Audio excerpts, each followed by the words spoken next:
to e4. Yasin 7.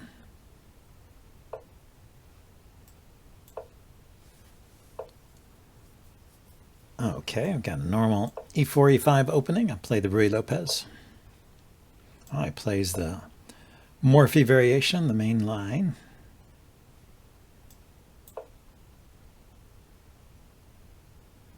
Kicking the bishop with the a6.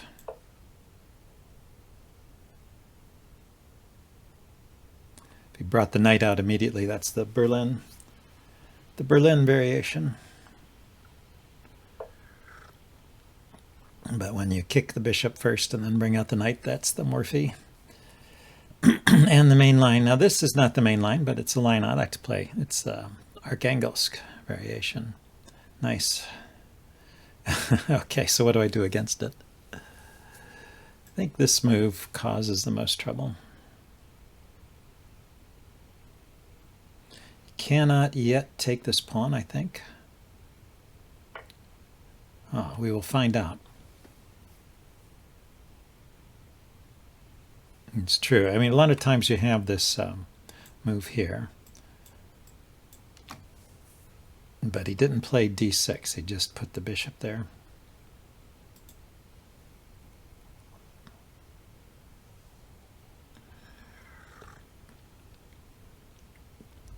I can take this knight. I mean, I can take this pawn. He takes back with a knight, and then I can play pawn up.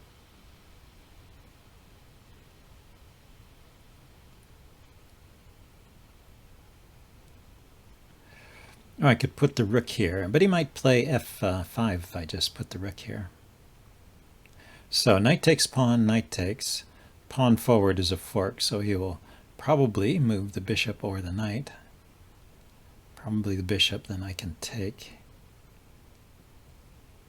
Then I can skewer.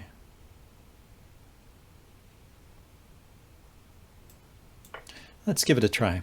I don't know this position, so I am improvising.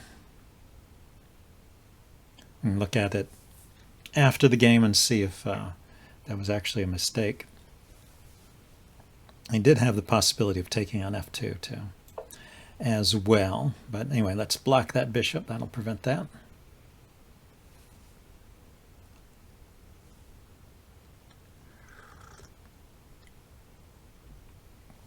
I mean, it's 2 pieces for a rook and a pawn when he takes on f2, but sometimes that works out okay for black if he gets something else. And 2 pieces for a rook and a pawn is not enough by itself, but if there's other things going on, you know, the problem here is that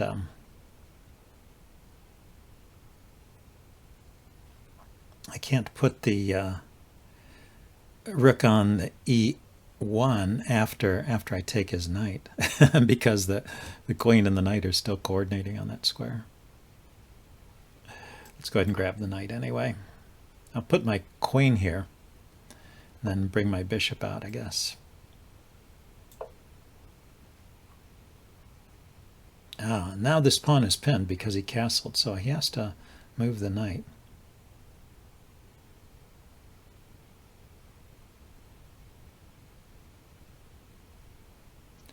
I think really the only move is back to c5, blocking the bishop, but attacking my bishop. I'll probably drop my bishop down. Oh, I thought that was not good. I can take on passant. How does he take back? Oh, he takes back with the knight. That does work. And let's see, if I take with the bishop, he takes with the queen, defending the knight.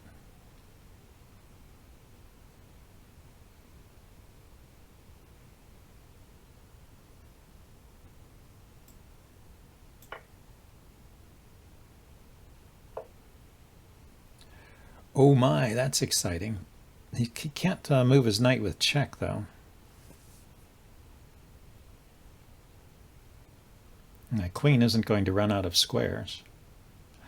He can use he can play knight takes f2 now because it's a tempo on my queen. So I do need to get my queen out of the way. But I could take here first because it hits his queen.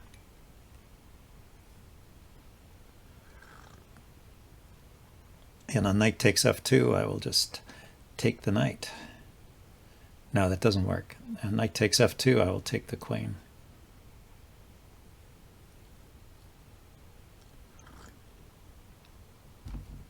I was thinking I'd get my queen out of trouble and harass his queen. Should be good for me. Okay, now I need to move my queen. So we put it here.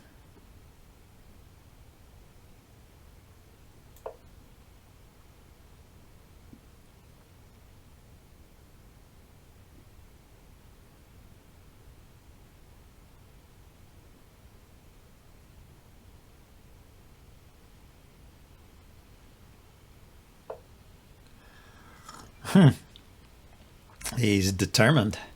He is determined. Okay, put my queen against his queen. Anyway, yeah, there was a tactic of knight takes pawn, and the bishop hitting my queen would be pretty ugly.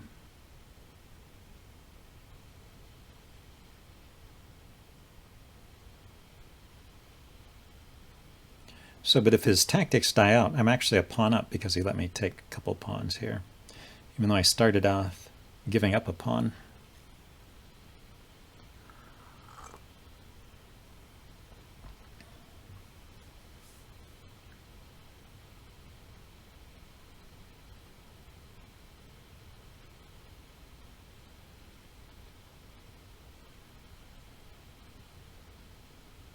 If he takes here, I actually can't take back. If he takes with the knight.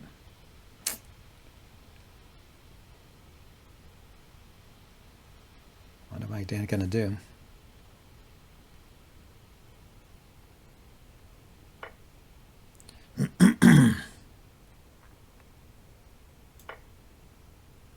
Well, I got one piece off the back rank. The problem was I lift up my rook, and it's pinned by the bishop, and then his rook comes in here and mates me. Yeah, still a problem. Still a problem. So he's going to be able to move his. He's going to be able to move his knight with check.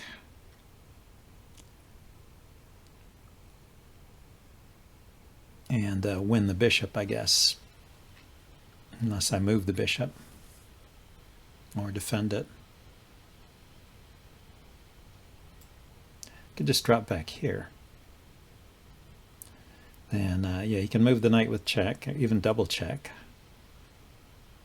And we'll see what material he can win.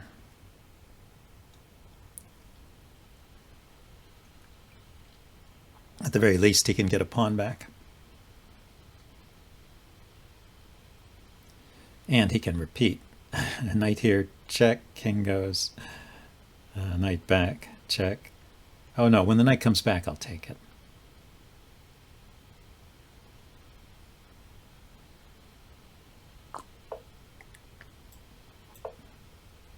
So he decided to cash out by taking my bishop.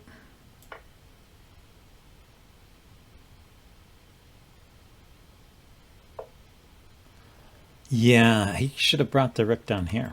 That would have been very hard to mate. But I guess he didn't want to leave this undefended still. Let's get my rooks connected, get my knight out.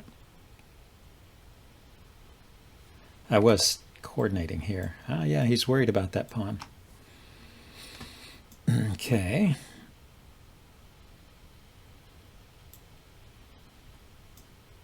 Knight here.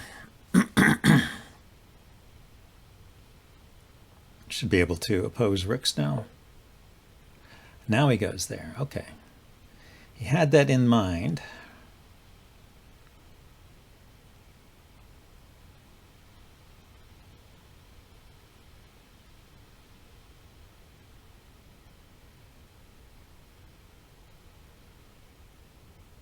Let's bring one of my rooks in here.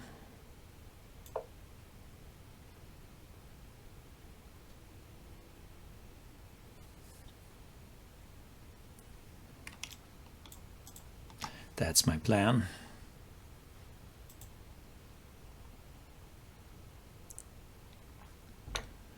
And when I move the knight, I'll have actually a bunch of pieces attacking this square. and that pawn is pinned. So that's good, except when I move the knight, this is hanging. Maybe I move the knight here. I still have 3 pieces attacking here, and the knight defends here. Could work. So he moves the bishop there, but isn't that bad?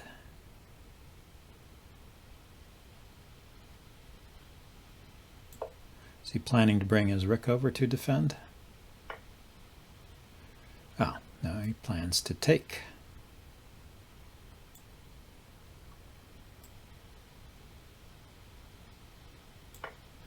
Okay. Back to focusing on this. He's got a loose bishop here.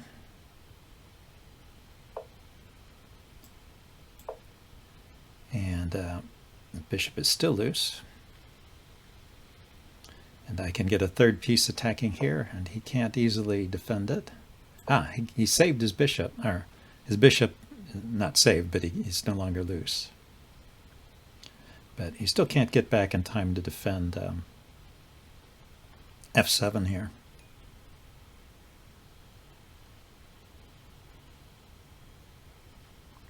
Yeah, he's a pawn up at the moment, but yeah, so I will get this back.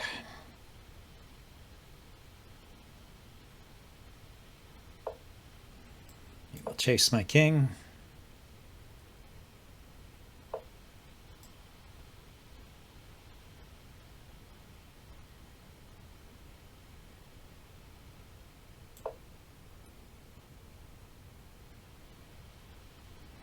Anywhere the bishop goes to check me, here or here, I can take it.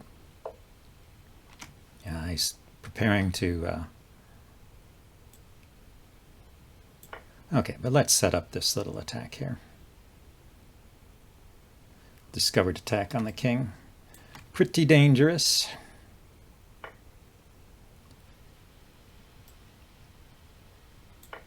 And this pawn is loose, so if he checks me with his bishop, I'll take the pawn. So he hits me there. You know, I could bring this back with a discovered check. It's his move. And he moves the king, or blocks, but he can't block except with the rook, which I will take. Yeah, this is a good way to use the discovered check here, right? And wherever the king goes, I will take the rook.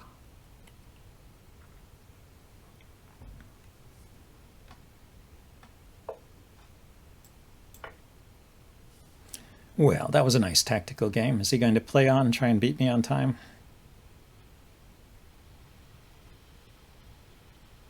Or is he going to let his own time run out?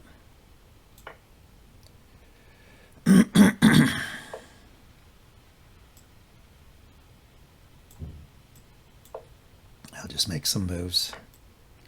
Make some quick moves. He's going to play. Okay, what are we going to do here?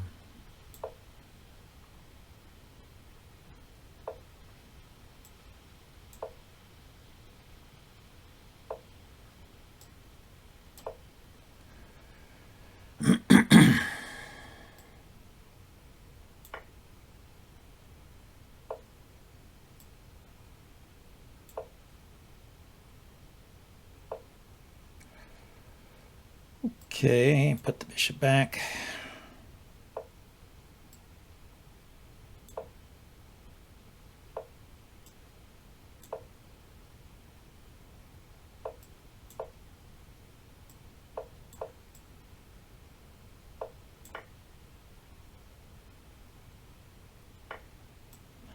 Okay, I'm a piece up, and I have 2 extra pawns over here. So, and the bishop is guarding the square where where I queen. He's going to keep playing. He resigned. Okay. You just need to be sure that I knew how to beat him. I play like that sometimes too when I'm frustrated. What I wanted to look at, just a computer analysis, just in the beginning, I was wondering if I made a mistake. And I played the Ruy Lopez a lot, and I want to make sure I know all the wrinkles of the opening.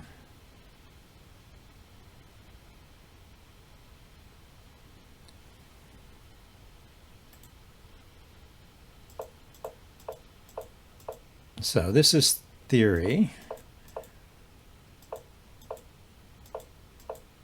right here. Am I supposed to defend the pawn first? Or am I supposed to, or is it okay to play c3? I thought it was okay to play c3 here. So what is this? We're on move. Yeah. So it says c3 is okay.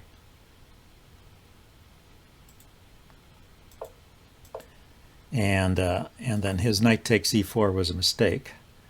And in my my knight takes e5 was a mistake, which made it about even. Okay.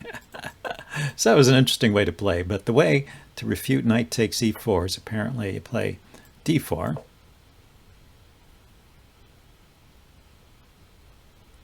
He drops his bishop back to e7. And you play a4. a4 is a typical move to undermine this structure here. Especially powerful when the rook is undefended. So he defends the rook.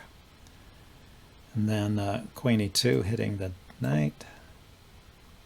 He plays d5 defending the knight. And then I take here, he takes back. Take here, he takes back. And I'm better, it says. I can take this pawn now. It does start to look like a an open Ruy Lopez. But, well, what about if he does something different, though? That was not entirely convincing to me. So after c3, he took. I played, yeah. So the computer line is d5, or d4, rather. So what if he doesn't retreat the bishop? What if he just takes here? I'll go ahead and turn this engine on. I take back. I've got two defenders here. And he's got two attackers. So he does have to retreat at this point, bishop e7. Then I can play a4 again, or I can play d5. And this is good for me because I am a down a pawn here.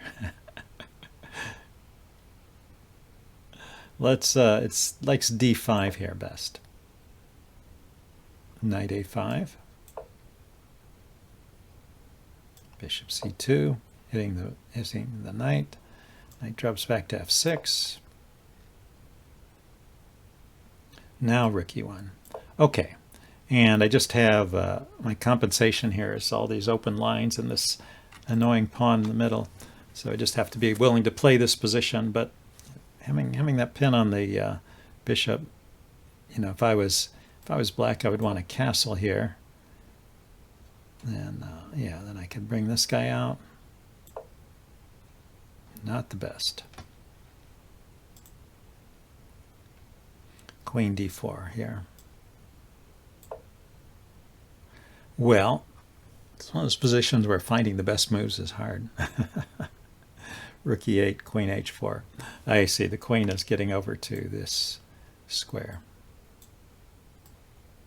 Then maybe bring this bishop out and trade this guy off and mate. Something like that. Anyway, good attacking chances. So according to the computer, yeah, white is much better in this position in spite of being a pawn down. So that's why you can go ahead and play c3 in that case. So I was not wrong in my theory, and he was wrong to take the pawn, but I didn't refute it. Anyway, let's play another game. Get a rapid game here.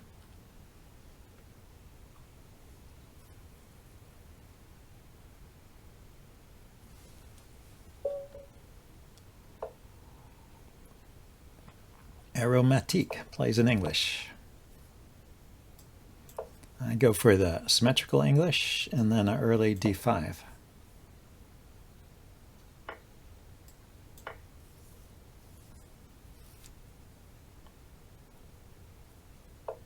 Yeah, and if he develops the bishop, I used to play this move, but there's some tricky lines here and I actually get into trouble in some of them, so just take. Then you can put another pawn in the center.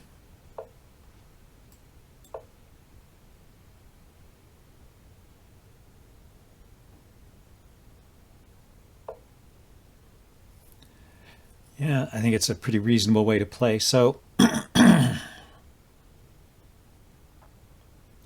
what now? His knight is supporting maybe a pawn push to one of those two squares. I think I just want to get castled.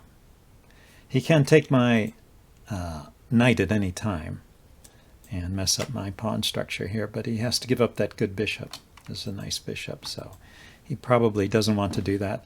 Notice his time usage here. He's at more time than when he started. And I don't believe he knows this.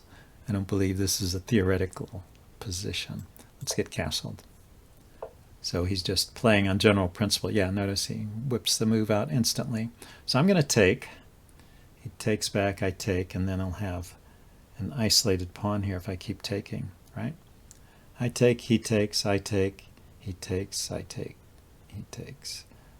Well, when he gets a pawn there, that's just, let's say if he takes with the pawn first, and then I take, and then he takes with a knight, then I take, and then he takes with the queen, then I take. Then he's got an isolated pawn at the end of the day. But is that so great? Let's take once. Of course, if I don't take, then I've got this loose pawn here. So let's take again. But I don't have to keep taking. This isolated pawn here, if he does go for it, it's also a passed pawn. It's not a typical isolated queen's pawn because I don't have a pawn here to stop it. So he stopped to think. Well, he might want to take with the pawn right away. But if he takes with a knight, he didn't want the isolated queen's pawn. But this is okay. I am not afraid of this position.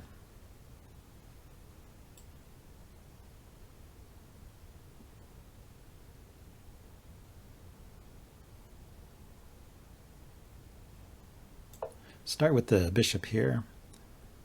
Maybe put the queen here next and then push the pawn forward. It will be a double threat of mate and taking the knight.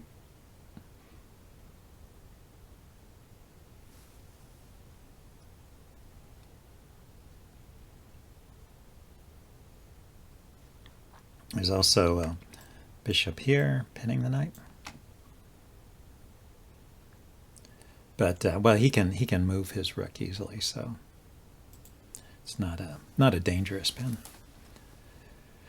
Yeah, I think all in all, I like queen d5 best. He can play rook b1, rook b1. I'll have to defend my bishop before playing queen d4.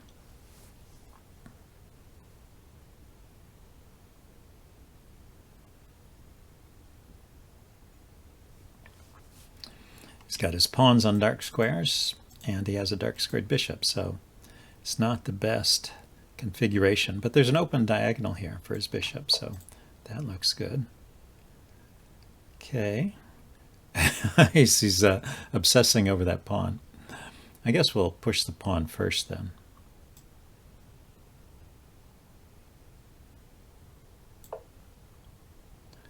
Could get awkward trying to defend it otherwise.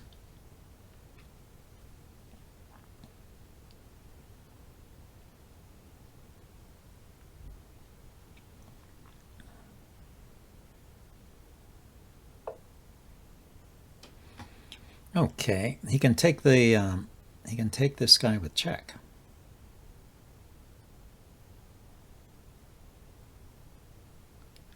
And he's hitting my queen. So I go here. He takes with check and then takes my queen. So queen there is not a possibility. Got to take the knight. Okay, let's get on the good diagonal with the bishop.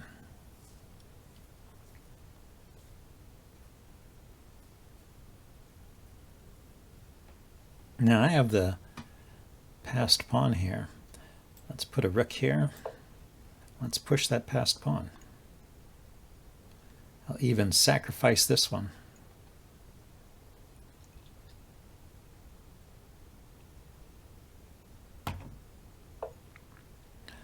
Okay, he's got a loose rook here and here. That's not loose. This one is loose.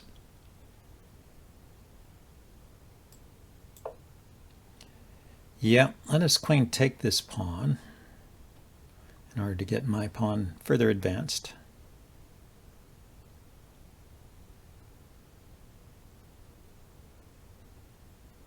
Maybe it's not a good idea, but because maybe he has enough force to stop the pawn and then I can't really do too much. Yeah, it's too bad. I traded off the light squared bishop, but it seemed necessary at the time.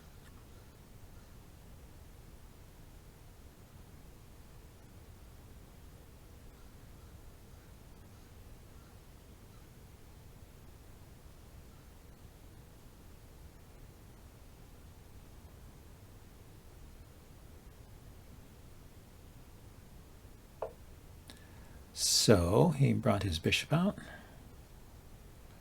hitting my rook.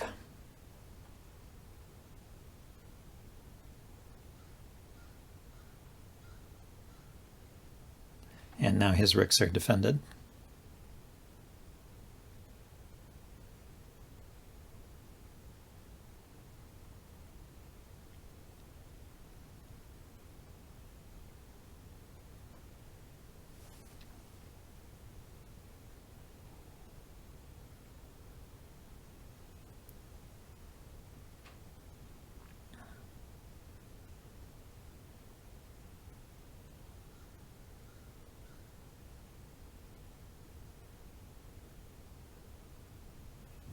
Maybe, yeah, pawn to c3 and queen to d2 might be good. The pawn on c3, well, actually his rook can't go there anyway. So maybe queen d2 immediately.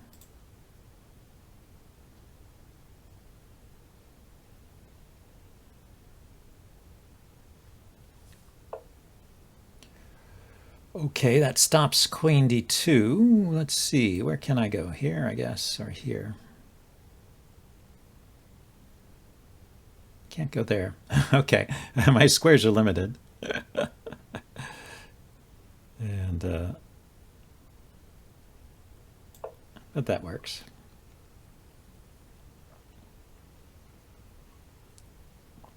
Now the pawn here would be a fork.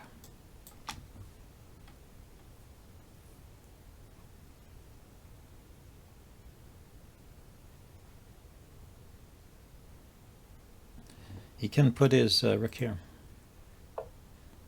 Or his bishop there. Okay, so I need to... yeah, my queen is still limited in where it can go, so I have to offer the queen trade here. I don't especially want the queen trade, but it seems necessary.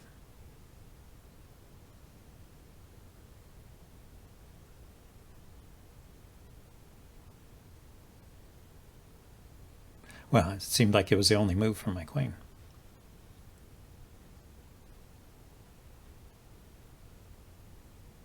I could have put it back here, I suppose.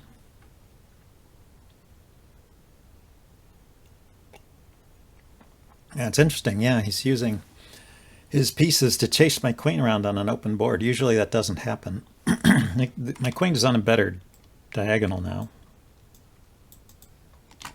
Got some other squares to run to. So I've gradually worked it up to a better position.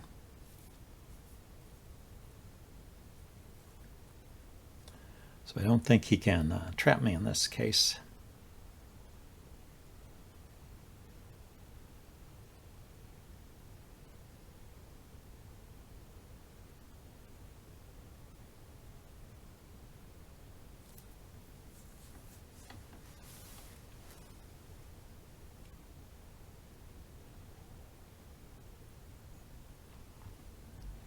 Well, now the time situation has reversed. He played all those moves quickly in the opening, and now he's thinking more than me. So, interesting. What can he do in this position? He can take the pawn. He can trade queens.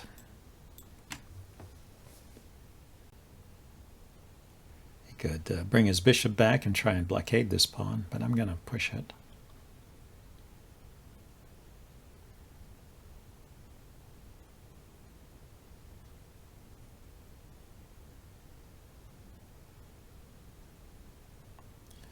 His bishop is defended by the rook, so his rook's a bit tied down.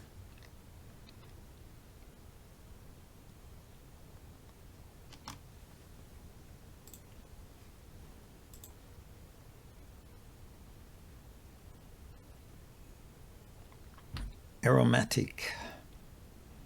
What's the move here? Maybe he's looking at my back rank situation. Notice that I do have 2 rooks on the back rank at the moment, but after the trade there will only be 1, and my king has no squares. I probably should push this pawn forward at a convenient moment. If I reach a point where I don't have any active move, I can do something like that. But at the moment, I'm going to try and do what I can with my advantages, my passed pawn. The only one, really, the passed pawn. Well, the good diagonal for the bishop. Those are my 2 advantages here.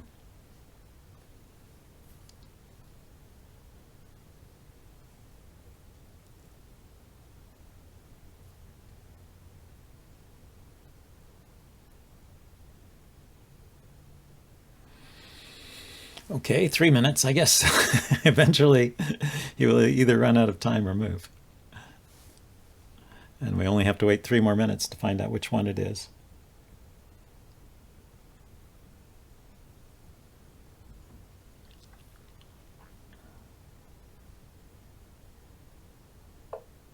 He moved. Okay, so he's got his queen and his bishop coordinated. Let's push. And the queen defends the bishop, so the rook is free to move. I just want to get this up here at least. Okay, now it is threatening a fork, but also it's defended by my bishop now. And my queen is free to move.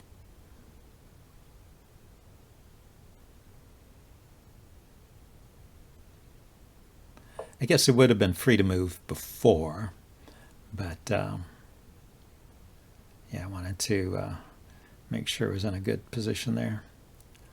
So I could throw the pawn forward to distract his queen. Now is a good time to give my king some space.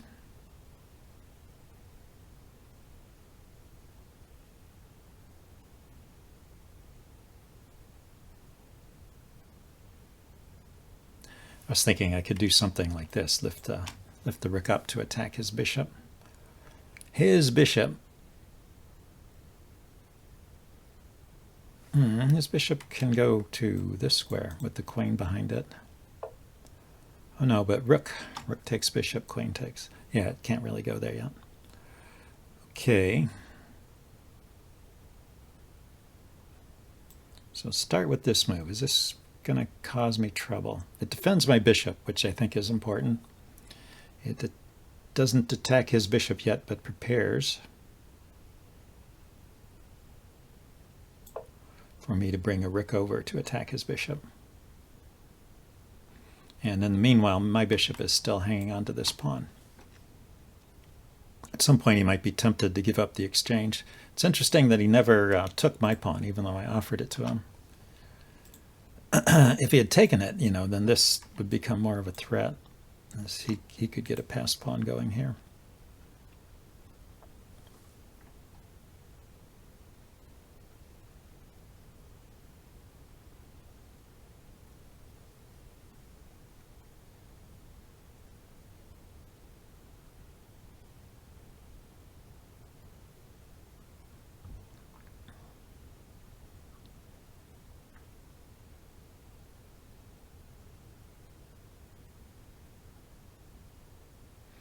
Okay, down to 1.5, 1 minute 20.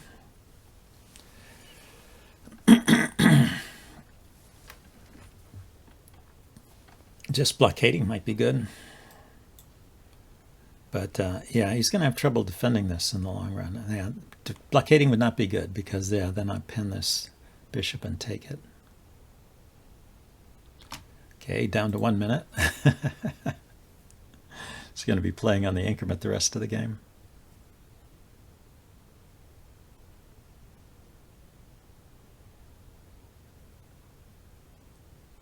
Well, maybe he's a very good increment player. I keep looking at this square here. Now, if I had a pawn here and a queen here, that would be coordinating there. That would be a way to get, to queen the pawn. If he had just one rook, say, in front of the pawn. Okay, so he did nothing. I'm going to continue here. If I just get him down to one rook. That's my plan. Then get my queen here. Push this pawn. His queen, his queen is guarding this square, which I was paying attention to, because if I push the pawn, I might like to move the bishop here. Yeah, so take.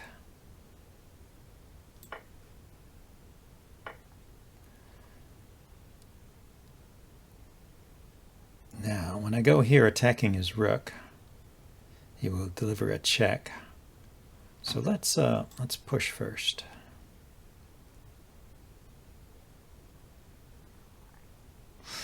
No, that doesn't work. Okay, let's go here first. He can check me. I will step up.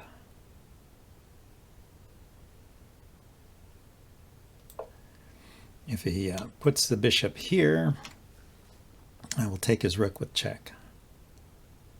And then bring a rook back to defend my back rank. So we went there, yeah. Now I need to put a rook here so that I can push that passed pawn. And then I'll have queen here with check. Yeah, so he did that. So I need to drop back. Oh, very nice. Very nice. I drop back. He can actually take my... oh, no, I can take with the bishop.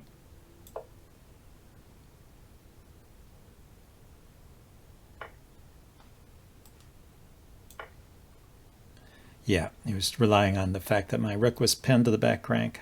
But with the queen takes, when the queen takes, his tactic did not work. And that doesn't work either. Yeah, that's what happens when you get low on time. You just run out of ability to calculate all the variations and you start making bad moves. Okay, interesting game. And I want to check one thing out at the end before he started blundering. I want to see if he actually had a drawing chance or if Ice had a winning chance. And let me look. Yeah, it's good for me. But if we back up here, this is good for him. So this move was a mistake, and he could have gone for the check right away. So, yeah, my advantage is not overwhelming. It's if we back up here. What does it say? Rook c1. Yeah, rook c6 was a mistake. My idea was to push this pawn forward here. Well,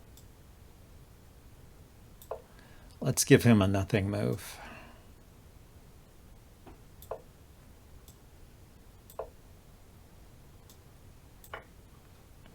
My idea was to play that move. And then I either win the rook or he moves the king. If he moves the king, I win the rook. If he takes my queen, then I get a new one. So that was what I was shooting for. But after rook c6, his best move was queen b8 check. And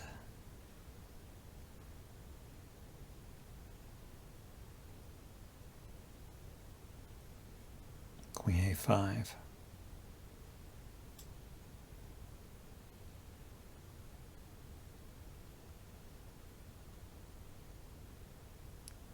Queen b8 check, king g7, queen a5. How do you get to a5 from there? a5 is this square.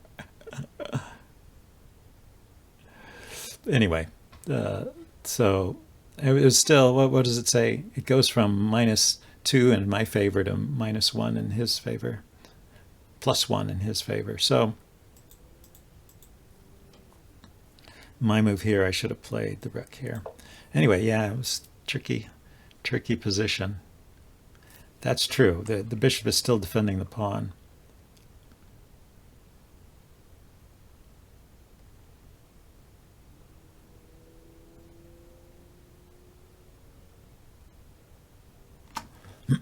Anyway, that's it for this session. I hope you guys enjoyed it, and I'll see you next time. Bye now.